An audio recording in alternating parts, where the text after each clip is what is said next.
So I am with Andrea Pacini today from Ideas on Stage. Hi, Andrea. Hi, Steve. How are you today? Very good, thank you. How are you? I'm great, thank you. Now, tell us about your company, Ideas on Stage. So we are presentation coaches. I myself am a presentation coach. I help business professionals create and deliver memorable presentations.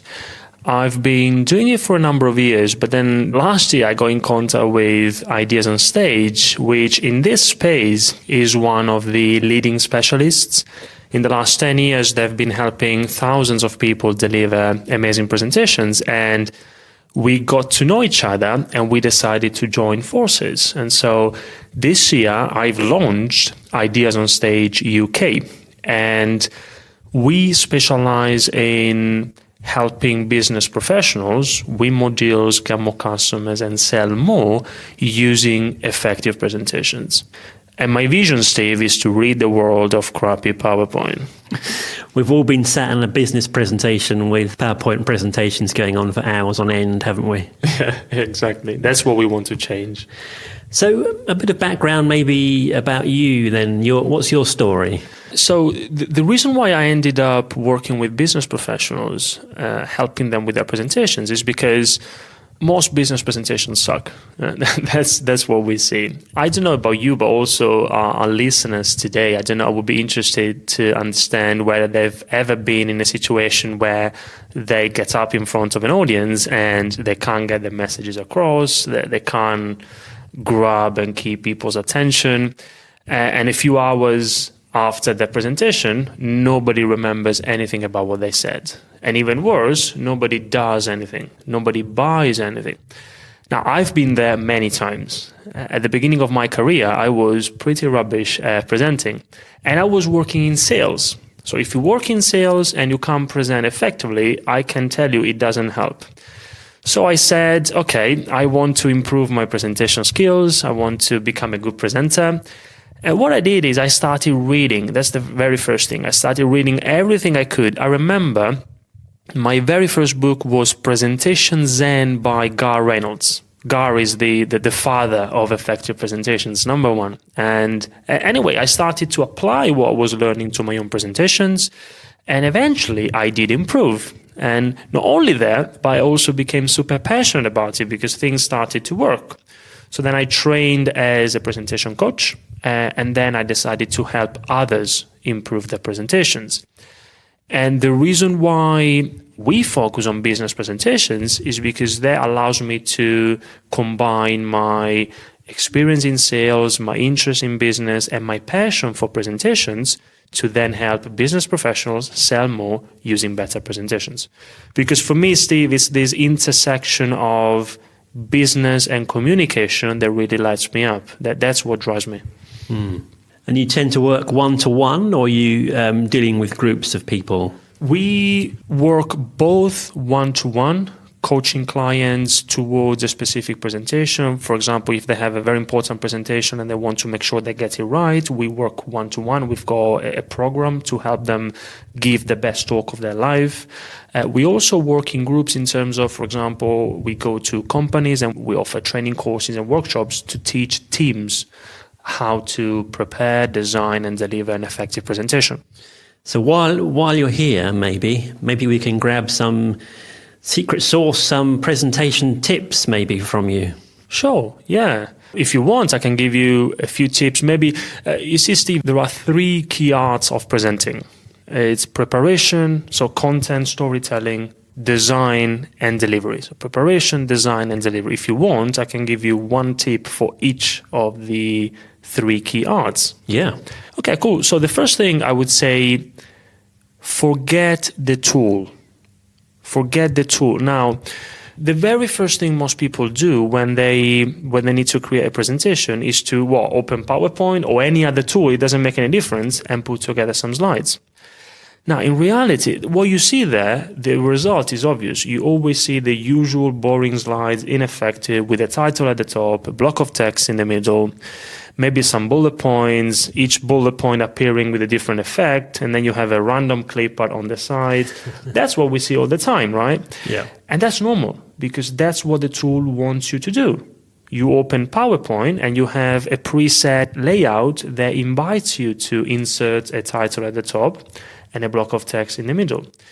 But what you should do instead, before PowerPoint, before this, you should understand your audience and their needs, set your objective, find your key messages, and then translate your key messages into a storyline that makes it easier for your audience to follow you, remember what you say, and do something after your presentation. So only once you have a clear storyline, then can you ask yourself, okay, does it help to illustrate my points using visuals? If the answer is yes, and only if the answer is yes, then we can think about PowerPoint. By the beginning, forget it, forget the tool. So that's the first one. The other one, in terms of design, presentation design, I would say remove the unnecessary. Keep it simple. Keep your slides simple as possible. Now, if I tell you, Steve, that the way most people and companies use slides is not aligned with what science knows about communication, do you think that's a fair statement? Would you agree? Probably, yes. Yeah, exactly. And you know why? Because we can't listen while we are reading, but we can listen while we are watching. And the reason is very simple. If we look at how our brain works, the written text is processed in the same part of the brain that processes the spoken text. And so reading and listening are two conflicting activities for our brain. Now, what does that mean? Well, what that means is that if I show you a slide full of text, you either read the slide or listen to me. You can't do both. It's impossible. So it's useless. But if we look around, what do we see? Well, what I see, I can tell you every day, I see that the slides of most business presentations are full of text, full of bullet points. But that doesn't work. Even science tells us it doesn't work. So the alternative is to use simple and visual slides with just a few words that support and amplify your messages. One of the problems with slides full of text is that they replicate what you say. But slides never have to do that because you are the presentation, not your slides. So that was another one. And then in terms of delivery, the third key art of presenting, you have to rehearse, you have to prepare. Now, here's the thing. Even if you have maybe a very clear, well-structured talk, maybe you've illustrated it, if it's appropriate, with highly effective visuals, then you may be tempted to say that you are now ready to get up in front of your audience and deliver it. Now, maybe you are, but maybe not. To use the analogy, now, in motor racing, it's not because you have the fastest car that you're going to win the race. So the performance of the driver is crucial. Now, racing drivers need to prepare properly for race day. There's a lot of preparation, physical and mental preparation. Now, in a presentation, it's similar. You can have a great story, great slides, but your performance as the presenter is still very, very important. And it doesn't matter whether you are an improviser or a learner. These are the two types of speakers that we see all the time. You have those who feel more comfortable improvising a bit more, which is fine, and those who feel more comfortable learning, maybe a script. It doesn't matter whether you are an improviser or a learner, but I would still encourage you to rehearse a number of times before you give your presentation. And especially for improvisers, this is very important. It doesn't matter if what they say is different each time they rehearse, that's fine, but I can promise them it will be more powerful the fifth time they rehearse than the first. So that's the third tip, that we need to rehearse, we need to prepare. Yeah. And I think you have some free videos on your website, don't you, we can watch? Yeah, definitely. So if people are interested, I would say get in contact directly with me. I do have a number of free resources, like a webinar that people can jump on at any time, where I talk about the 3 key ingredients you need to make presentations that sell. There is a report that we've created with the top 7 mistakes most business professionals make when they create presentations.